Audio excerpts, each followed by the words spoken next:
പ്രിയപ്പെട്ട പ്രേക്ഷകരെ, അപ്പോൾ എല്ലാ പ്രിയപ്പെട്ട പ്രേക്ഷകർക്കും ഒരിക്കൽ കൂടി ഹലോ മലയാളത്തിലേക്ക് സ്വാഗതം. നമ്മൾ കഴിഞ്ഞ 12 ദിവസങ്ങളായി ഹലോ മലയാളം ഇന്നലെ ഞാനും അതിനു മുൻപ് സേതുലക്ഷ്മിയും എല്ലാം തുടങ്ങുമ്പോഴും നമ്മൾ ആദ്യം കൊടുക്കേണ്ടി വന്ന വാർത്ത അശാന്തിയുടെ നിലവിളികളായിരുന്നു, രക്തത്തിൻ്റെ മണമുള്ള വാർത്തയായിരുന്നു. പക്ഷേ ഇന്ന് അങ്ങനെയല്ല. ഇന്ന് സമാധാനത്തിൻ്റെ വെന്നിക്കൊടി, വെള്ളക്കൊടി ഉയർന്നിരിക്കുകയാണ് പശ്ചിമേഷ്യയിൽ എന്നുള്ളതാണ്. ഇറാനും ഇസ്രയേലും ശാന്തമായിരിക്കുന്നു. 12 ദിവസത്തെ സംഘർഷത്തിനൊടുവിൽ പശ്ചിമേഷ്യ സാധാരണ നിലയിലേക്ക് എത്തിയിരിക്കുന്നു. ഇറാന്റെ ആണവ കേന്ദ്രങ്ങൾ തകർക്കാൻ US സാധിച്ചിട്ടില്ല എന്നുള്ളതാണ് ഇന്റലിജൻസിന്റെ റിപ്പോർട്ട്. ഇറാൻ ആണവായുധം നിർമ്മിക്കാൻ പദ്ധതി ഇട്ടിരുന്നു എന്ന് ഡൊണാൾഡ് ട്രംപ് ആവർത്തിച്ചു. വിവരങ്ങളുമായി ഇന്റർനാഷണൽ ഡെസ്കിൽ നിന്ന് അശ്വിനി നമുക്കൊപ്പം ചേരുകയാണ്. Good morning Ashwini. യഥാർത്ഥത്തിൽ ഒരു ഗുഡ് മോർണിംഗ് പറഞ്ഞ് കഴിഞ്ഞ ദിവസങ്ങളിലൊന്നും തുടങ്ങാൻ സാധിച്ചിരുന്നില്ല. ഇന്ന് യഥാർത്ഥത്തിൽ നല്ല ഒരു ശുഭദിനം ആശംസിച്ചുകൊണ്ട് തന്നെ തുടങ്ങാം. കാരണം ചോരയുടെ മണമില്ല പശ്ചിമേഷ്യയിൽ. ഒരുപാട് ജീവനുകൾ നഷ്ടമായി. പക്ഷെ അപ്പോഴും വലിയ വിപത്തിലേക്ക് പോകാതിരുന്നു. ആണവശക്തിയാകാൻ ശ്രമിക്കുന്ന ഒരു രാജ്യം, പൂർണ്ണ ആണവശേഷി കൈവരിച്ച മറ്റ് 2 രാജ്യങ്ങൾ തമ്മിലുള്ള നേരിട്ടുള്ള ഏറ്റുമുട്ടൽ ഒരിക്കലും ലോകത്തിന് ആശ്വാസകരമല്ലല്ലോ. അപ്പോൾ പൂർണ്ണമായ വെടിനിർത്തൽ ഏത് സമയം മുതലാണ് പ്രാബല്യത്തിൽ വന്നത്? പിന്നീട് ആക്രമണമൊന്നും ഉണ്ടായില്ലല്ലോ, അല്ലേ? ഗുഡ് മോർണിംഗ് ബിനിൽ സൂചിപ്പിച്ചതുപോലെ തന്നെ 12 ദിവസത്തിന് ശേഷം വളരെ ശുഭകരമായ വാർത്തയോടുകൂടിയാണ് ഇന്ന് നമുക്ക് ബുള്ളറ്റിനുകൾ ആരംഭിക്കാൻ സാധിച്ചത്. ഇറാനും ഇസ്രയേലും തമ്മിലുള്ള വെടിനിർത്തൽ കരാർ പ്രാബല്യത്തിൽ വന്നിരിക്കുന്നു എന്ന് തന്നെയാണ് നമുക്കിപ്പോൾ പറയാൻ സാധിക്കുന്നത്.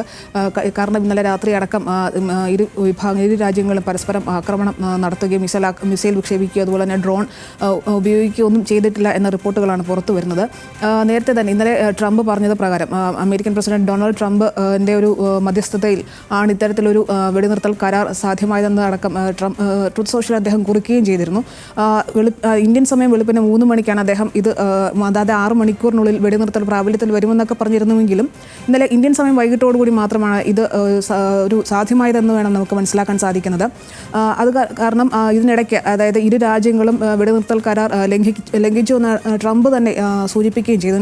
നേറ്റോ ഉച്ചകോടിക്ക് പങ്കെടുക്കാൻ പോകുന്നതിന് മുന്നോടിയായിട്ടായിരുന്നു ട്രംപിൻ്റെ ഈ പ്രതികരണം ഉണ്ടാകുന്നത്. ഇന്ത്യൻ സമയം ഉച്ചയോടുകൂടി തന്നെയായിരുന്നു ഈ പ്രതികരണം വന്നത്. ഇതിനെല്ലാം ശേഷമാണ് ഇത്തരത്തിൽ ഇറാനും ഇസ്രയേലും തമ്മിലുള്ള വെടിനിർത്തൽ കരാർ പ്രാബല്യത്തിൽ വന്നതെന്ന് നമുക്ക് മനസ്സിലാക്കാൻ സാധിക്കും. എന്നാൽ ഇപ്പോൾ ഏറ്റവും പുറത്തു വരുന്ന ഏറ്റവും പുതിയ വിവരമെന്ന് പറയുന്നത് ഇറാൻ്റെ അതായത് കഴിഞ്ഞ ശനിയാഴ്ച അമേരിക്ക ഇറാൻ്റെ ആണവ കേന്ദ്രങ്ങളിലേക്ക് നടത്തിയ ആക്രമണം അത്രയും ഫലം കണ്ടില്ല, അല്ലെങ്കിൽ അമേരിക്കയും ട്രംപും അവകാശപ്പെടുന്ന അത്രയും തരത്തിലുള്ള ഒരു ഫലം കണ്ടിട്ടില്ല എന്ന റിപ്പോർട്ടുകളാണ് ഇപ്പോൾ പുറത്തു വരുന്നത്. അതായത് ഫോർദോ, ഇസ്ഫഹാൻ അതുപോലെ തന്നെ നതാൻസ് എന്നീ 3 ആണവ കേന്ദ്രങ്ങളായിരുന്നു അമേരിക്ക ആക്രമിച്ചത്. ഇതിൽ 2 കേന്ദ്രങ്ങളുടെ എൻട്രൻസ് ഭാഗം മാത്രമാണ് അമേരിക്കയുടെ ആക്രമണത്തിൽ തകർക്കാൻ സാധിച്ചത്, അല്ലെങ്കിൽ തകർന്നത് എന്നാണ് ഇപ്പോൾ പുറത്തു വരുന്ന അമേരിക്കൻ ഇന്റലിജൻസ് വിഭാഗത്തിൻ്റെ അല്ലെങ്കിൽ വിഭാഗത്തിലുള്ളവരുടെ റിപ്പോർട്ടുകൾ.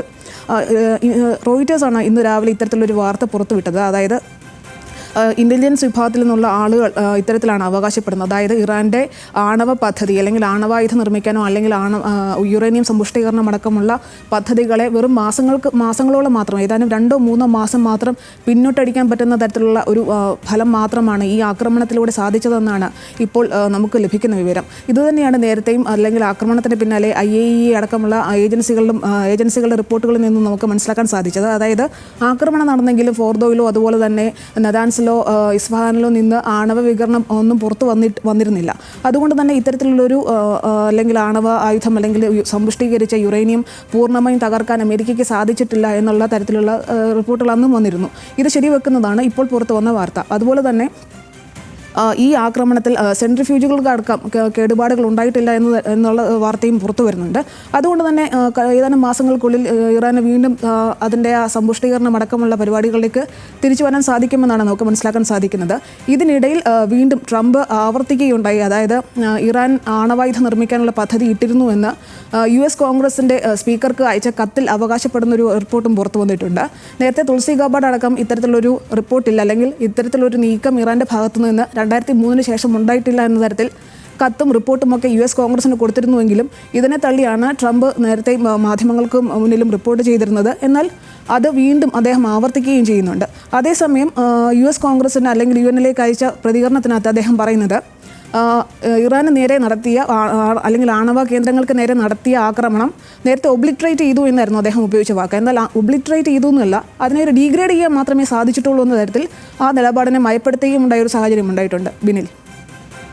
ഓക്കെ, അപ്പോൾ ആ സാഹചര്യമാണ് ഇപ്പോൾ ഉണ്ടായിരിക്കുന്നത്. എന്തായാലും ഇറാൻ ആണവായുധം അല്ലെങ്കിൽ ഇറാന്റെ ആണവ സ്റ്റോക്ക് പൈലുകൾ പൂർണ്ണമായി തകർക്കാൻ സാധിച്ചിട്ടില്ല എന്നുള്ളതാണ് ഇപ്പോൾ ഇന്റലിജൻസ് റിപ്പോർട്ടായി വരുന്നത്. Thank you. അശ്വിനിയാണ് വിവരങ്ങളുമായി നമുക്കൊപ്പം ചേർന്നിരിക്കുന്നത്. എന്തായാലും കാര്യങ്ങൾ എന്തായാലും ഇപ്പോൾ അവിടെ ഒരു സമാധാനം ഉയർന്നിരിക്കുകയാണ്. ടെഹ്റാനിൽ ഉൾപ്പെടെ ജനങ്ങൾ തെരുവിലിറങ്ങി അതിൻ്റെ ആഹ്ലാദം പ്രകടിപ്പിക്കുകയാണ്. ജീവൻ തിരിച്ചു കിട്ടിയതിൻ്റെ ആഹ്ലാദമാണ്, സന്തോഷമാണ് യഥാർത്ഥത്തിൽ മനുഷ്യൻ അതിജീവിക്കുന്നതിൻ്റെ അടയാളമാണ്.